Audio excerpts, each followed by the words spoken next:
আসসালামু আলাইকুম, সবাই কেমন আছেন? আশা করি সবাই অনেক ভালো আছেন। তো আমি আপনাদের দোয়ায় ভালো আছি, আলহামদুলিল্লাহ। তো আজকে রান্না করলাম চাইনিজ সবজি, মানে ঘরোয়া পদ্ধতিতে রান্না করছি। তো এখানে কিছু সবজি আমি ভালো করে কেটে নিয়েছি, ধুয়ে পরিষ্কার করে। তো এখানে নিয়েছি 300 গ্রাম বরবটি, আর নিয়েছি একটা জালি কুমড়ো, আর পেঁপে আর গাজর একসাথে ভালো করে কেটে নিয়েছি। ঠিক দেখছেন যেভাবে, এরকমভাবে আর কি। তো এখানে একটা মুরগির বুকের অংশ নিয়েছি আমি, হাড় ছাড়িয়ে আমি শুধু মাংসগুলো ব্যবহার করব। তো দেখতেছেন কিভাবে রান্নার কাজে আর কি। তো পাতলা সাইজ করে আমি কেটে নিতেছি।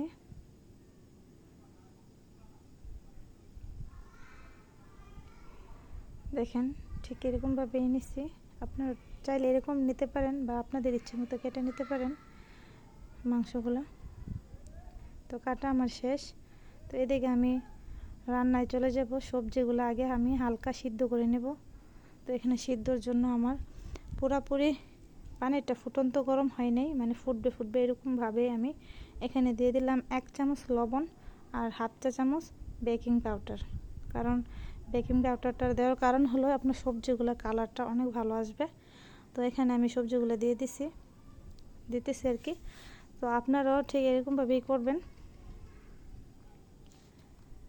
দেখেন আমি পুরোপুরি সিদ্ধ করব না, যাতে আপনার সিদ্ধটার কীরকম হবে, হাতে যেন আপনি একটু চাপ দিলে যাতে পুরোপুরি গলে না যায়, আর যাতে শক্ত হয়, ঠিক সেরকমভাবে আপনারা সবজিগুলো আবার নামিয়ে নেবেন। পুরোপুরি পানিটা বলক আসার দরকার নেই, এরকমভাবে থাকলেই সিদ্ধ হবে আর কি। যেহেতু আমি গরম পানিতে দিছি, তো সাথে সাথে আমি আবার ঠান্ডা পানি একটু দিয়ে দিতেছি। কারণ ঠান্ডা পানিটা দেওয়া হলো কারণ যে আপনার সবজিগুলো কালারটা অনেক ভালো আসে।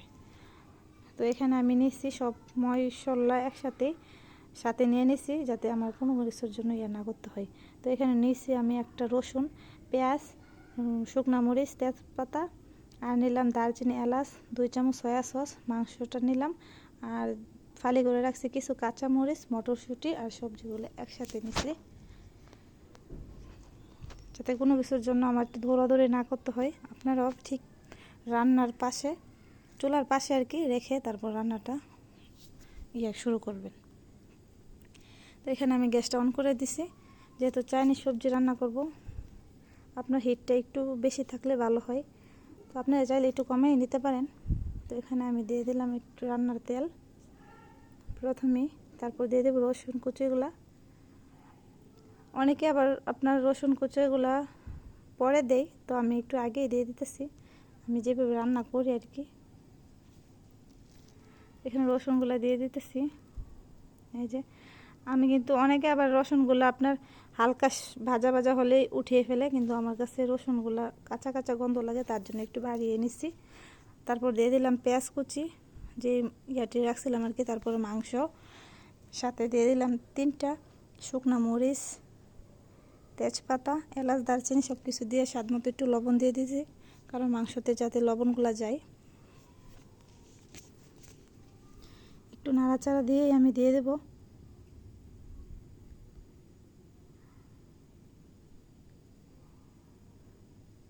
সবজিগুলো অ্যাড করে দেব।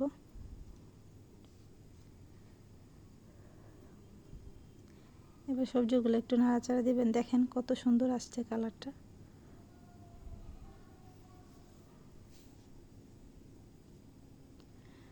আপনাদের ইচ্ছে হলে বাসায় এরকমভাবে রান্না করতে পারেন।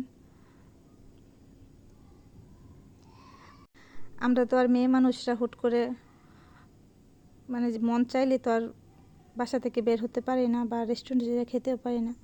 তো আমরা আর কি করি, ওই যে অন্যের ভিডিও দেখে দেখে রান্না করি, কিন্তু রান্না কিন্তু খেতে খুবই ভালো লাগে।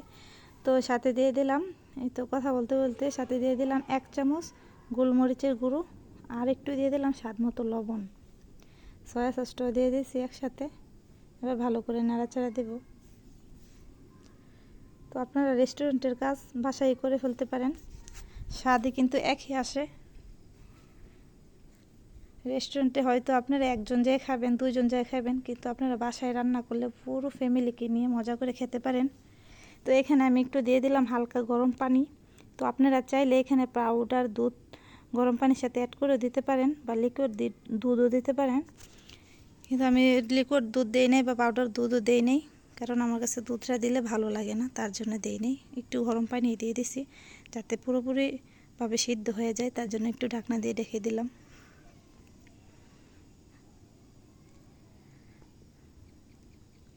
তো ঢাকনা খুলে বারবার একটু পর একটু নাড়াচাড়া দিয়ে নেবেন।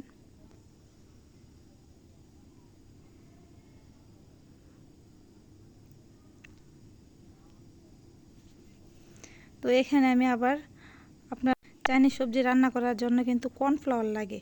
তো এখানে আমি হালকা গরম পানি নিছি, আপনার 5 থেকে 6 চামচ হবে। আর এখানে আমি 2 চামচ দিয়ে দিলাম কর্নফ্লাওয়ার।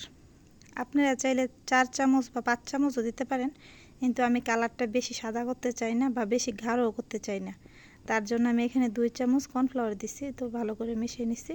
তো এবার সবজির সাথে দিয়ে দেব। যেহেতু আমি সবজিগুলো ভালো করে আপনার নরম অংশগুলো কেটে ফেলাই দিছি, শক্ত অংশগুলোই রাখছি, তার জন্য আপনার অবশ্যই দরকার যে কর্নফ্লাওয়ার দিয়ে আপনার সবজিটা একটু আঠালোভাবে করার জন্য। খেতেও কিন্তু অনেক ভালো হবে। তো আমার রান্না কিন্তু প্রায় শেষ হয়ে গেছে। মাশাআল্লাহ অনেক সুন্দর হয়েছে, খেতেও কিন্তু অনেক মজা হয়েছে, কি আর বলবো। যদি আমার রান্নাটা ভালো লেগে থাকে অবশ্যই একটা লাইক কমেন্ট শেয়ার করবেন। আর আপনারা যারা আমার নতুন বন্ধুরা আছেন ভাই এবং বোনেরা অবশ্যই সাবস্ক্রাইব করবেন। সাবস্ক্রাইব করতে যেন ভুলবেন না। দেখেন কত সুন্দর হয়ে গেছে। কথা বলতে বলতে আমি কিন্তু রান্নাটা কমপ্লিট করে ফেলছি। তো রান্নাটা কিন্তু অসাধারণ হয়েছে, কি আর বলবো। আপনারা বাসায় যদি একবার হলেও ট্রাই না করেন তাহলে কিন্তু খুবই মিস করবেন।